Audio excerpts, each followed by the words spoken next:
Question: what is great bread, smart risk, and building something people drive hours for have in common? And I'm like, that is Chris Connors, owner of Bonrue Bakery, which I really still am struggling with the Farmstead situation. I love Bonrue. He's with us next, guys. And you are on the St. George Real Estate Morning Drive. Chris, good morning. Morning. Chris walked here today. I did. And put that mic a tiny bit closer because we don't want to miss you.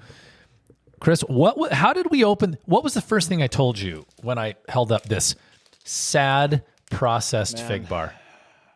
I blew it.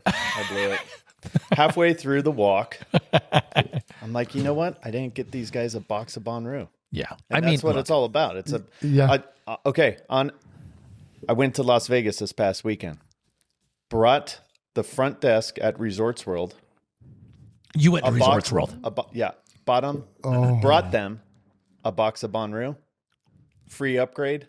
One bedroom suite. How do you get a box of Bonrue? Okay, so which Resorts World's many? Which place do they put you in? Crockford's. Okay. Yeah. So, dude, well, because you and I both follow Vegas Policy. Was it dead smart. like Paulie says or no? No, it was actually surprisingly very, very busy. But the box of Bonrue, it gets you places. That you is get smart. anywhere How do you with a get box of pastry. Anything you want? A box of Bonrue. I love this, you guys. That should be your new tagline.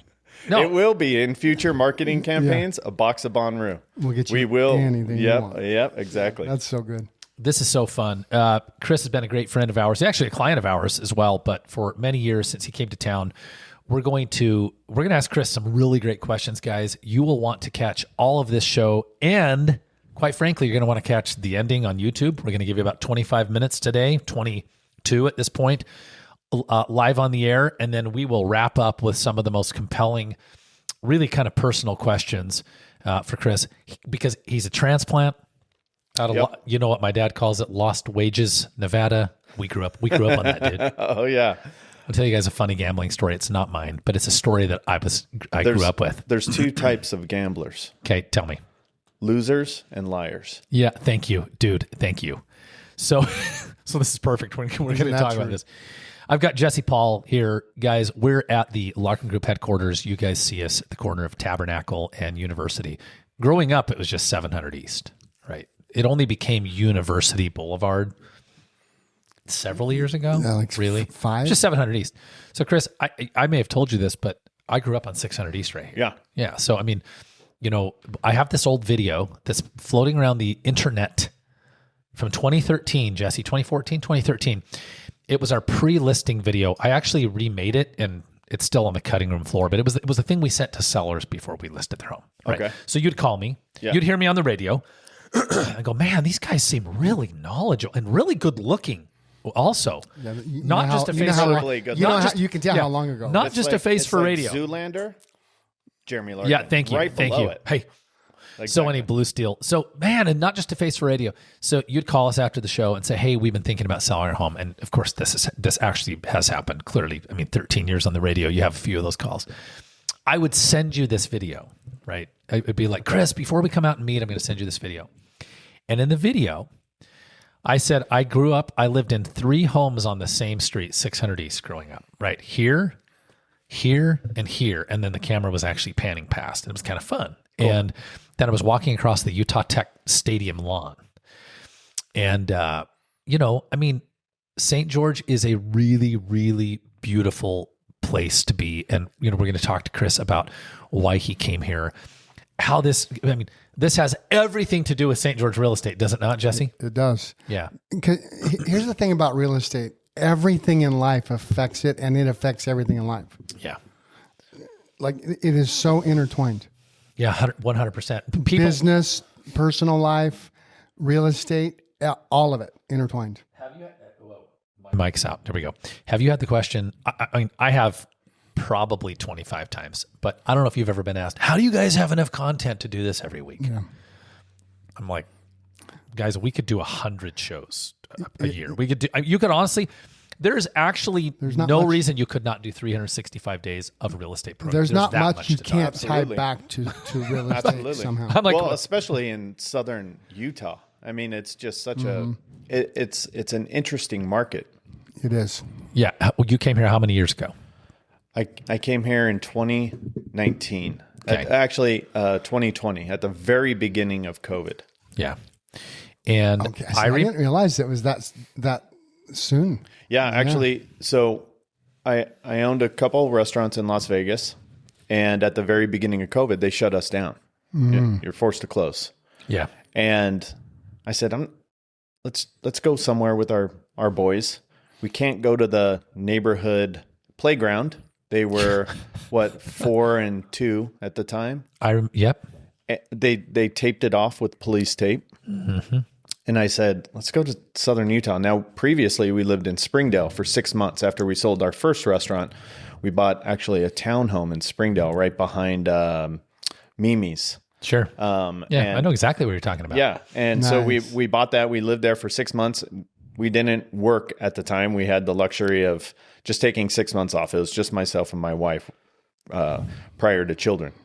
And we fell in love with Southern Utah. We moved back to Las Vegas to open what was Me Gusta Tacos. Since then, we've sold that.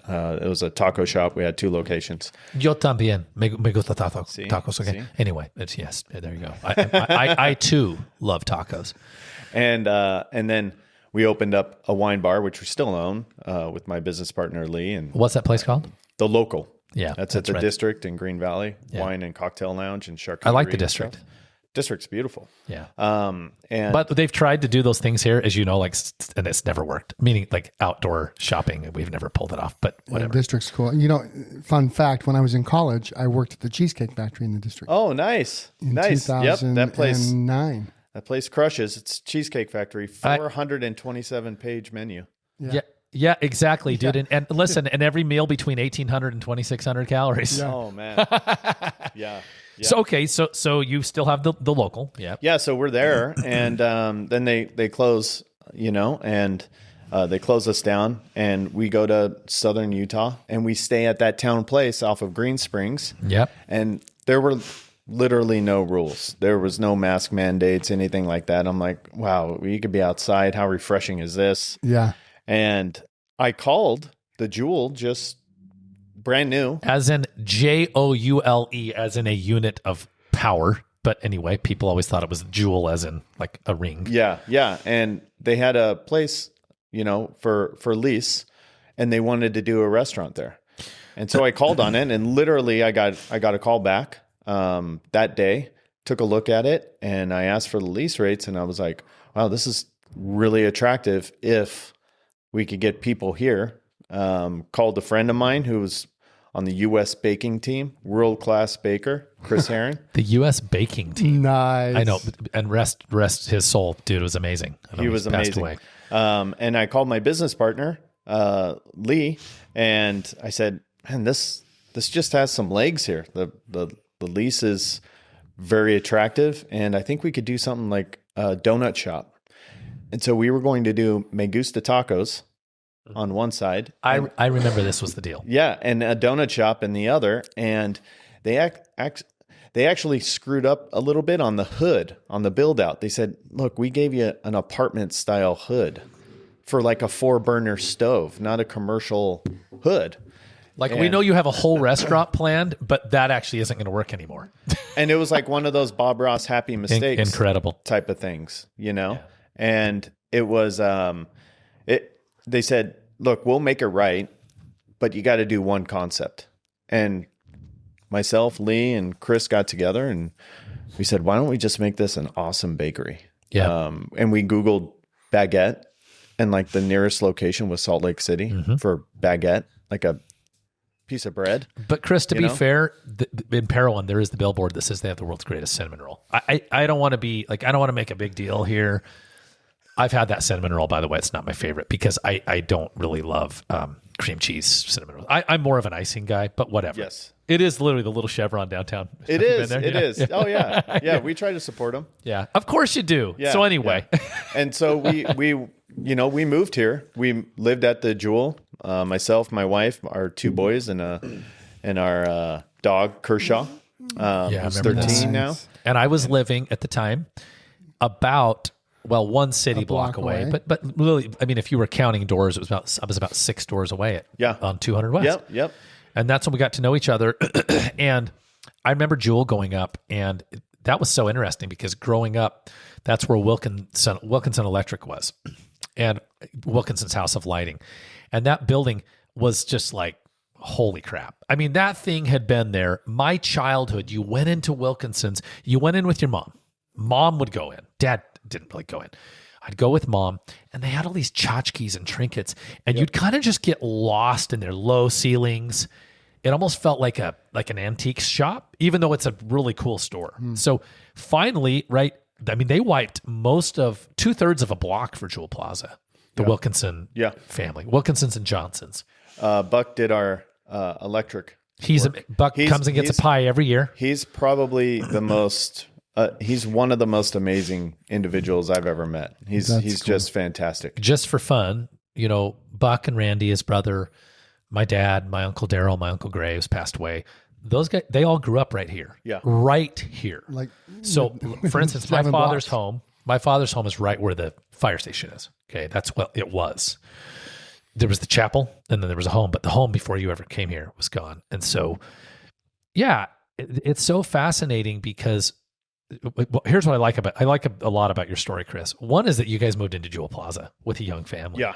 People, why are we building all this high density? I know you have an opinion about that.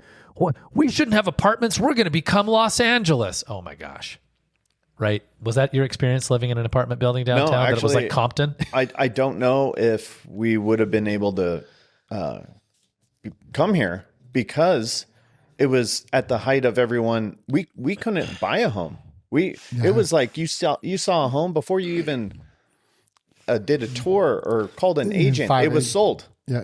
So we were in a 1-bedroom or 2-bedroom, 1,000 square foot, 2-bedroom apartment. Family of 4, and we stayed there for over 2 years, 2.5 years, and until we found our home in downtown. What did you like? What did you like about living in there? I love the community aspect. You were kind of forced to leave the apartment. There was a lot of action. There was a lot of good energy.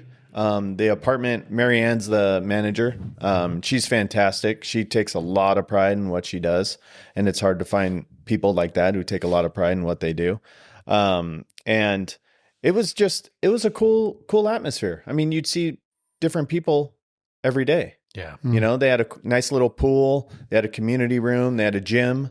And then people would just literally take their dogs for a walk at the park. So it created a nice little energy throughout the city block. Right. Well, and living where I did, Max was at the park every day. I took, Max to Town Square. I mean, 300 days a year for sure. Yeah. And everyone I talked to at Town Square was in Jewel Plaza or City View. Yep. And they love it. Yes. And I want to insert something. Taylor, our listing coordinator, transaction coordinator, lives in City View. And there's this attitude that we can't have this density downtown, which is a very archaic attitude. And again, we're going to become Compton. I met the coolest people from there. Yeah. And let me tell you what you do have. Clean, sharp, up and coming, young families, young couples, people in transition. It was the furthest thing from an inner city apartment ever. It's necessary. It's half of my employees came from Jewel. Yeah. And it was affordable. Mm-hmm. And like you said, they're in transition, right? Their goal is to probably own a piece of property. But they're there for a year, 5 years. I mean, I know people that still live there that have been there since day one. Yeah. And that's great by them. And some of them are just like, hey, I'm going to be here for a year before I buy a home or whatever it is. Well, so there's a couple things I like in Chris's story. He transplants in, brings in young kids, and there's a fun little piece there. You come to town and go, oh, I can bring my kids out on a playground. It's so important to hear that because when you go, how did we grow so fast? That's how. That's why people were, I mean, you're talking about you felt like your family's life was at stake. You know? Yeah. And not only that, like we would go to parks. I'll give you an example, Sunset Park in Las Vegas. We lived close to that, and there was so much trash. It was so dirty. There's homelessness, things like that. It just wasn't well maintained. And we go to Town Square, and it's like, spotless. What is going on here? And most parks are like that here. Well, And one of the things, sorry to interrupt, No, you're good. but one of the things that attracted me here was when we were doing our build out for, at the time, Farmstead, now Bonrue, I saw a group of people outside, and they had the little pinchers, and they were taking trash. And I was like, hey, do you guys work for the city? Like, and I was there with Chris, our baker, who was just baking, and he would always give stuff away before we even opened to the public.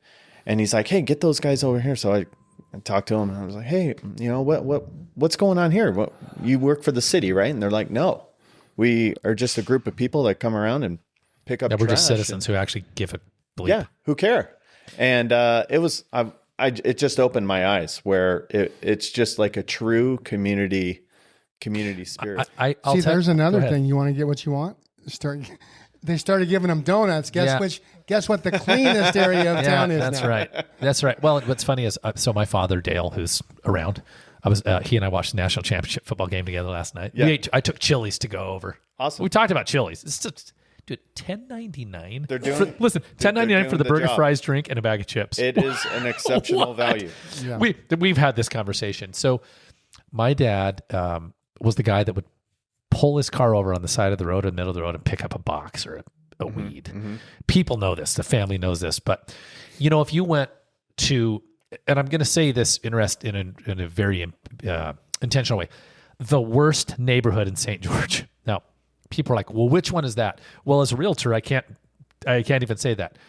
Where I'm going is this. I don't know what the worst neighborhood is, but I'm saying take a neighborhood that the public would go, this feels like the crappiest place. By the way, every community has a crappiest place. Oh, yeah.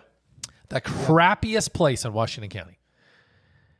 Right now, like show up there on a random mid-morning, midweek, like with no telling anyone you're coming, and walk to the park. Guess what you're going to find? Spotless.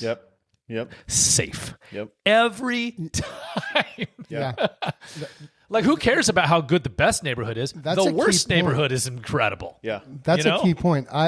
There's not one place in southern Utah that I would say, hey, Grandma, go walk there at 10 o'clock at night. Well, I mean, they might be a little careful, but, Yeah, you know. But we would still feel safe. Yeah. So, I mean, and I'm not In Las Vegas, that's not true. oh, no. true. And Anywhere. And I'm not talking bad about Las Vegas. Was very good for me. I loved Las Vegas. I still love it, but this is home for me. But when we go to Las Vegas, one night in Las Vegas is probably enough for us. But we went to one of our favorite restaurants in Las Vegas is Lotus of Siam. I mean, great Thai food. Is this Thai? Okay, Thai. Yeah, specifically Northern Thai. And we go to their location, which is just right off the strip. And I know the neighborhood, you know, so I know which kind of like shortcuts to go. And we go down this one street, and it was eye-opening. I mean, very, very rough. What is going on there? Yeah. Third world country where you're just like, oh my gosh. Yeah, like hop on Vice sometime if you want to see what's going on in these cities, right? Yeah. Let me ask you a question. So, because our time's limited, and guys, if you just picked us up, we've got Chris Connors, owner, founder of Bonrue Bakery, formerly Farmstead. We've adapted to the name, I think.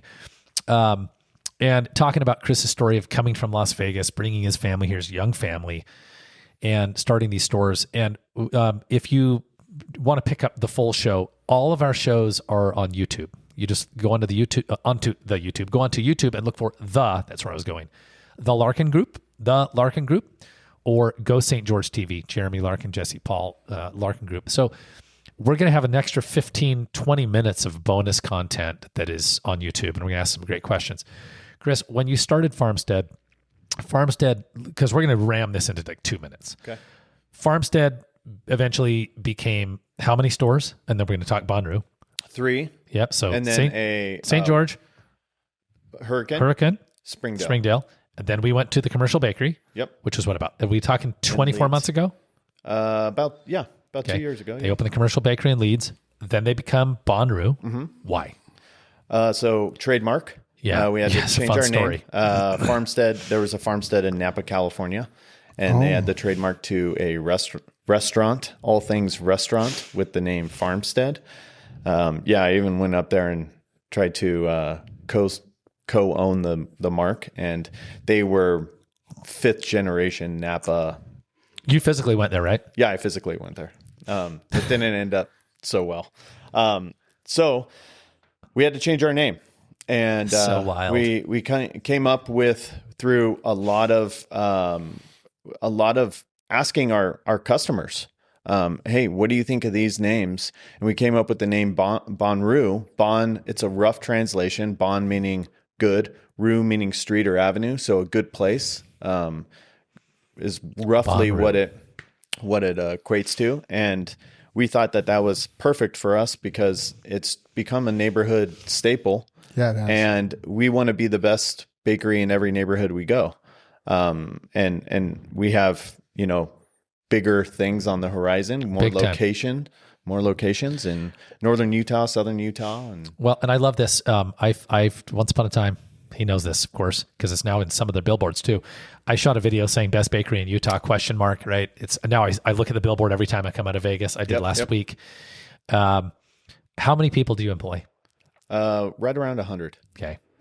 So Chris, guys, has what's called a value-added business, and I want to share this as we kind of start to wrap up our show today.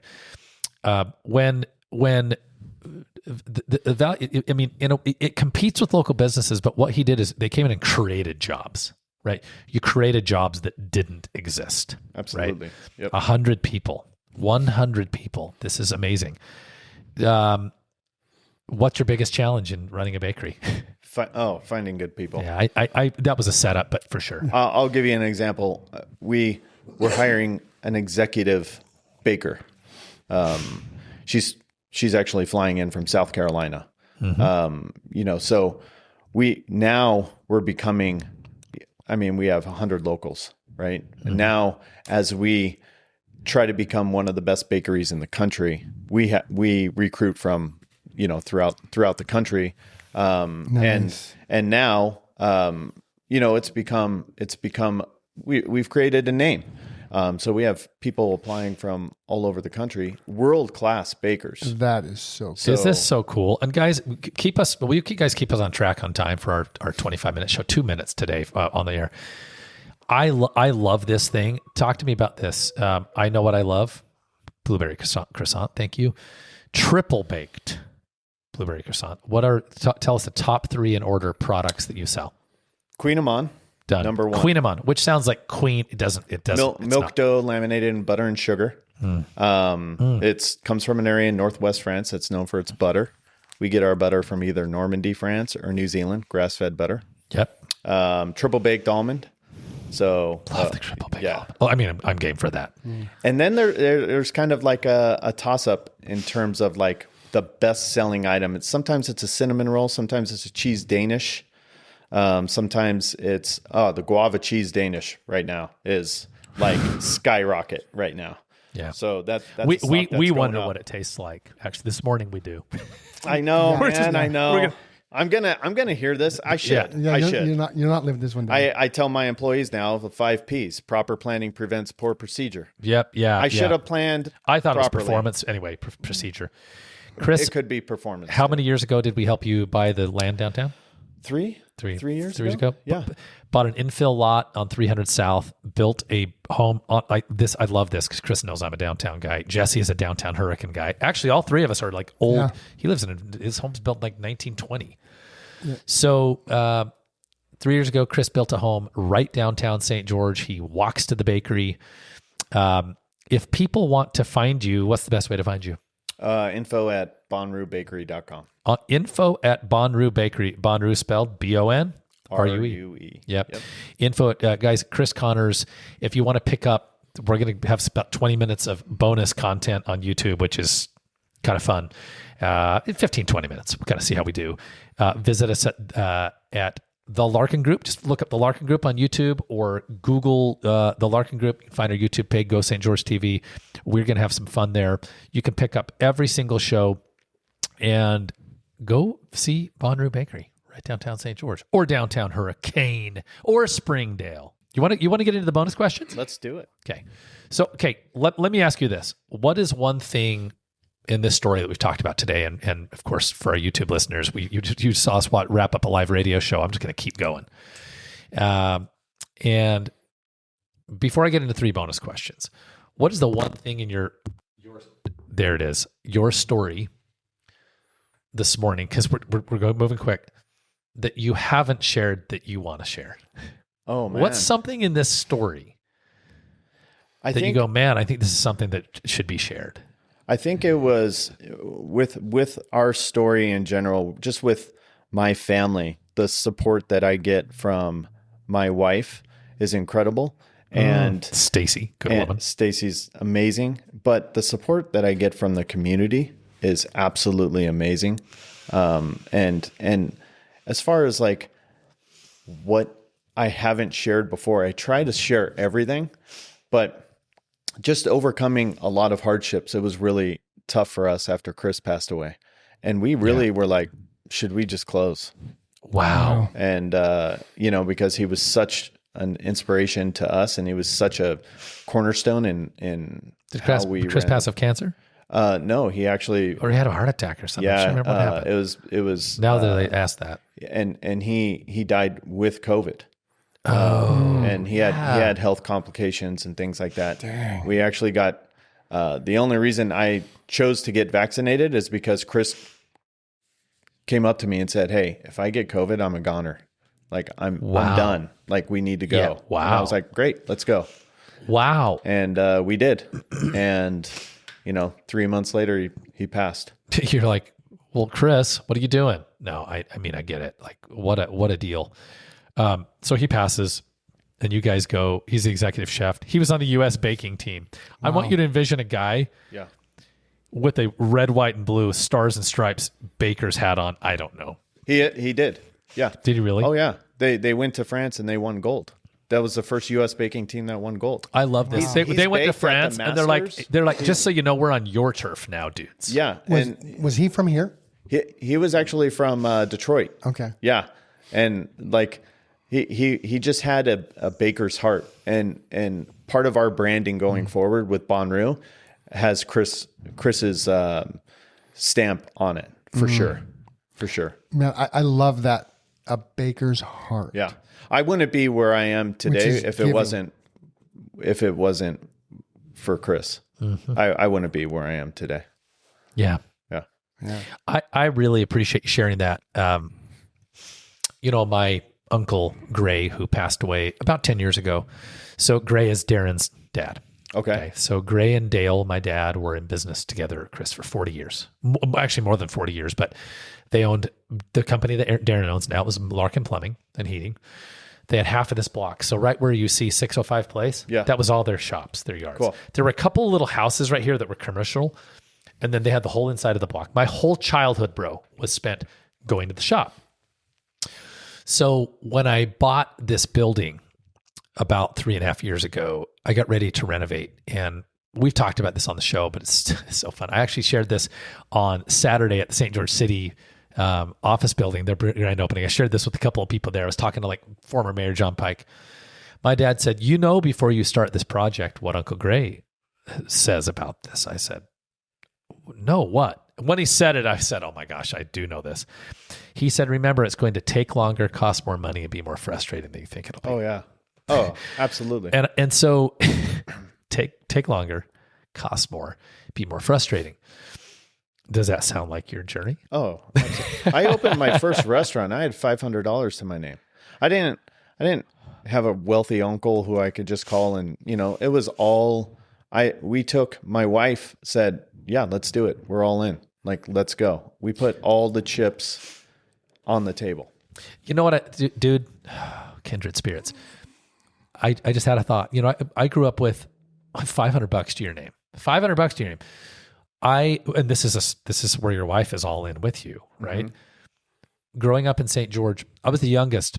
I'm still the youngest. But my father, there's this logical, the reason the youngest is spoiled is really simple, right? Mom and dad have the most time, and in most cases, mom and dad have the most money by yes, absolutely. In most cases. Yep.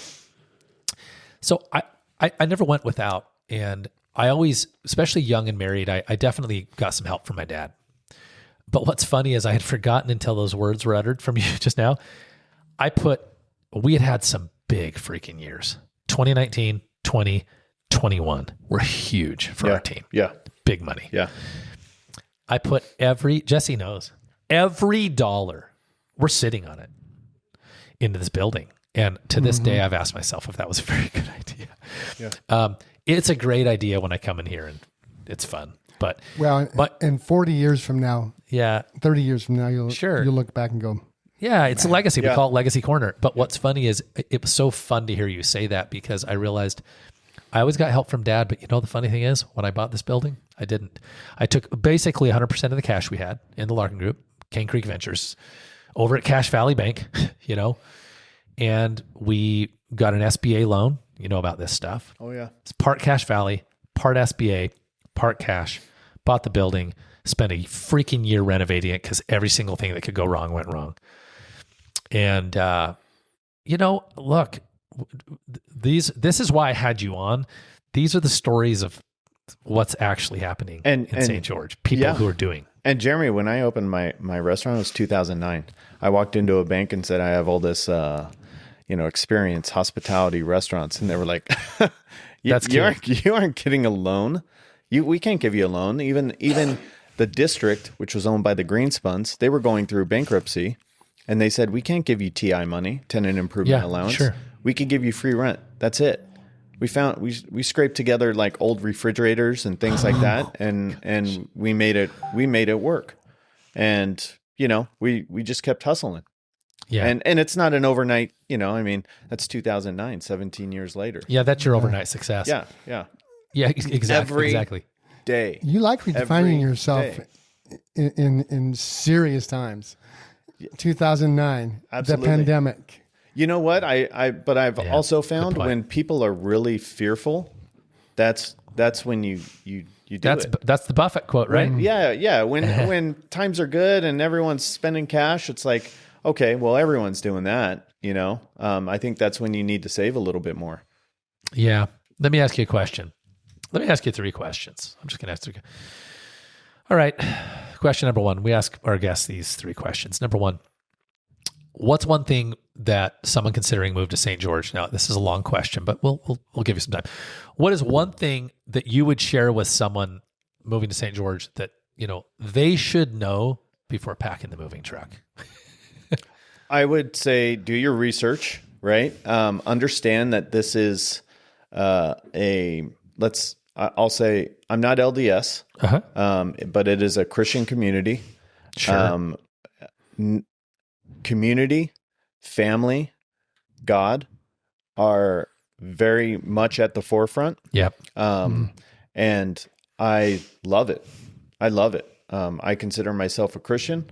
And a legitimate family man. And of course, and I don't look at the LDS religion and, some people come here and they want to turn it into where they came from. And I think that's one of the things that, there's a reason why you're moving. Yeah. Think of why you left. This is so good. Yeah. It's so good. Yeah. And I left Las Vegas because the school district sucks. I can't educate my children the way that I think they should be educated. They go to Vista School, which is great charter school. And my mom's a 3rd grade school teacher at Clark County School District. She's going to retire this year after 27 years. And even she was like, I get it. You should get the bleep out of here. I get it. Yep. Okay. That's gold. Mm-hmm. All right. Okay. I love this. Question number 2.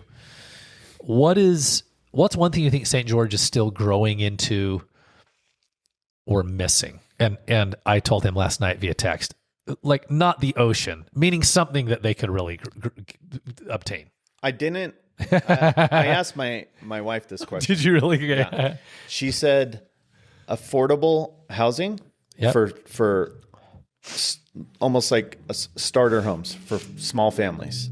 Either good rentable communities or something small, 1,200 square foot homes, townhomes, things like that are good starter homes where people could put down their family roots. That aren't starting at 400. Because comically, we're calling like the 395, 375 smaller townhomes affordable housing. And if you do the mortgage math on that, because here's the problem, Chris, that I see. Chris and I talk a lot of real estate as friends and in a friends group.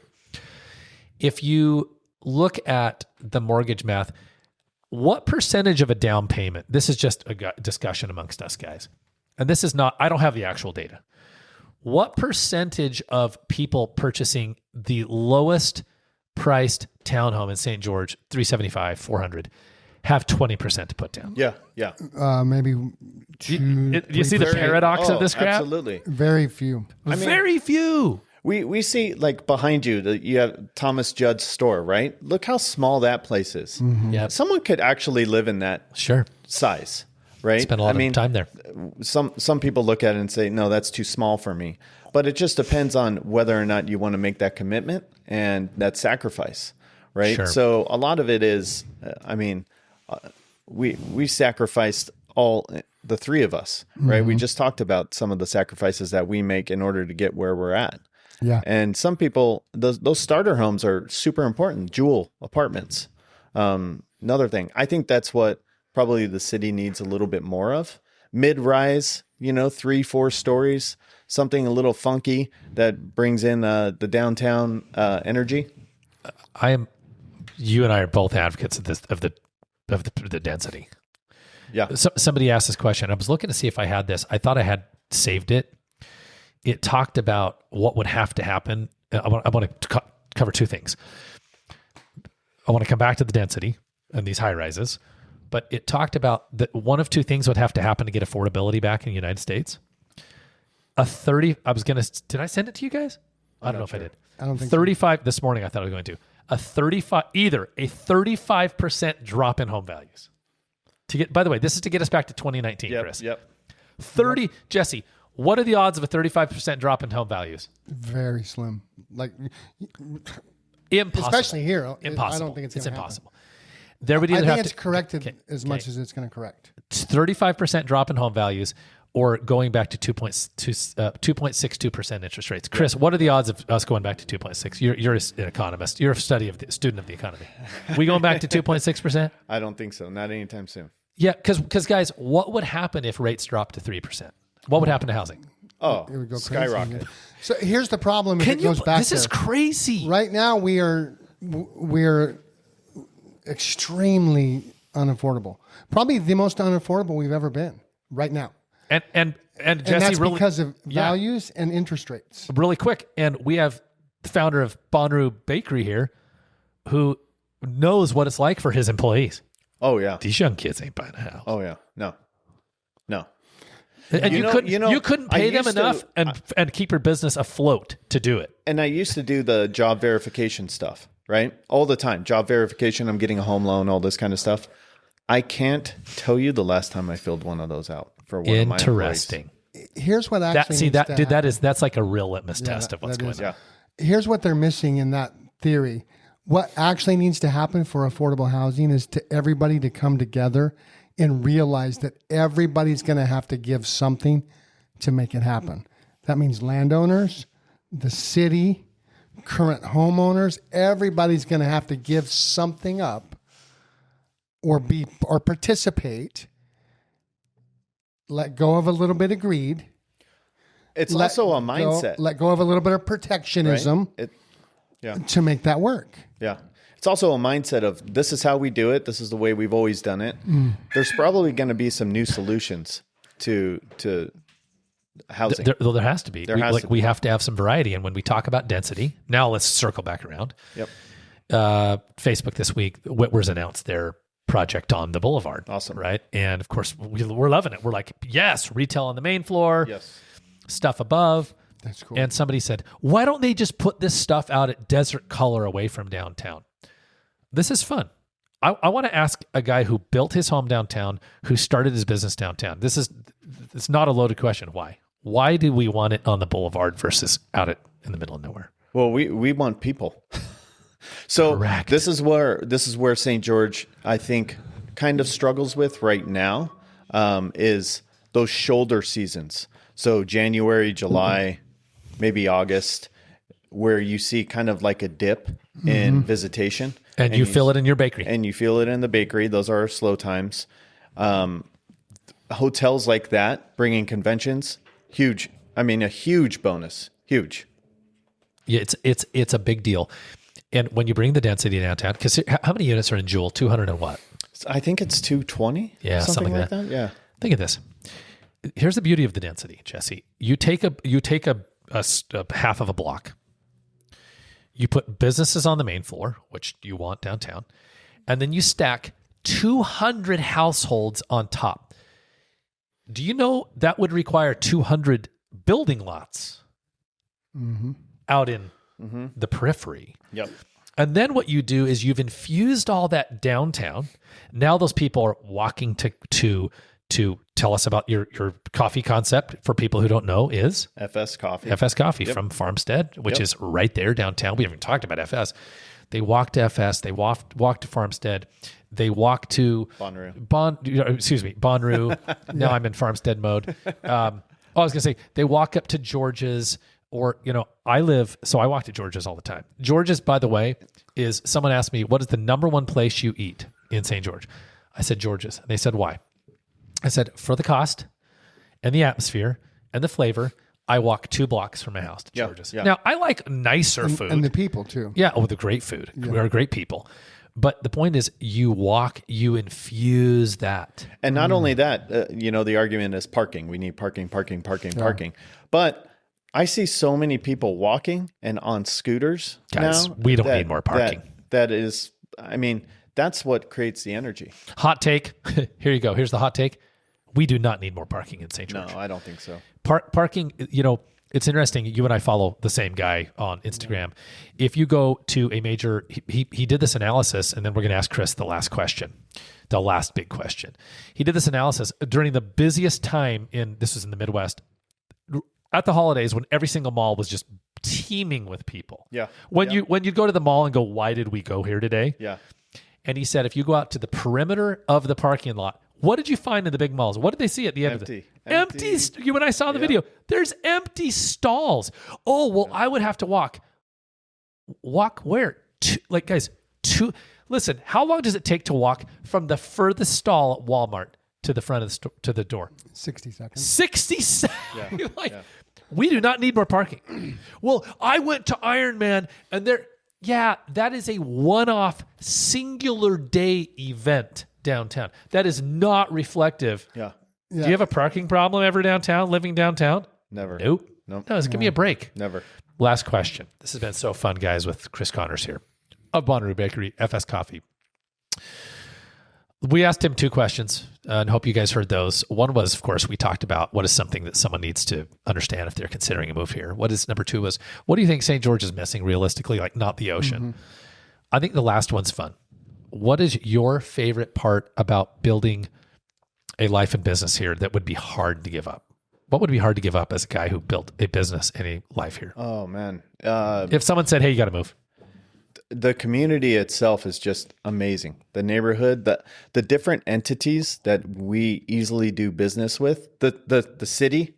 I could literally go to the city. I could go to the health department and I know who to talk to at the health department. I know his name. He knows my name. The city, I know their name. They know my name. They come in. They ask for things. Where everybody knows your name. Let me ask Jesse a quick question before you finish, because I don't want to lose this moment. This guy is a big time mindset guy. Jesse, if we're looking for something, will we find it in the world? Yep. Yeah. Absolutely. No matter what you're looking for. Chris, if we go to Facebook, do we see a lot of people bitching and moaning about the city? Oh, the city, this. Yeah.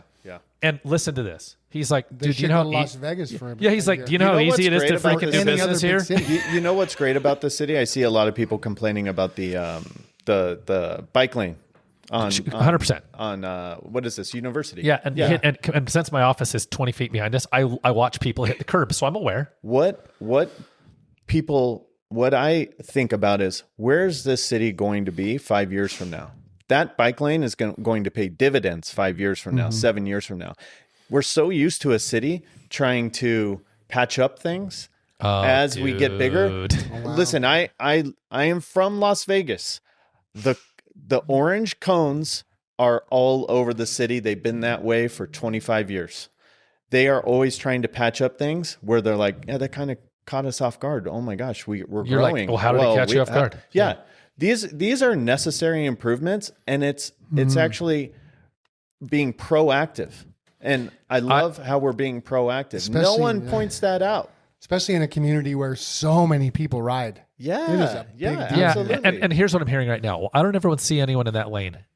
Fair enough. You don't see a lot of people in the lane. I will tell you this. I have a dear friend. He grew up in St. George. He was had a traumatic accident when we were in high school. A lot of people know him. I won't share his name, but just I haven't asked permission. But he had an accident. He was paralyzed. Big athlete.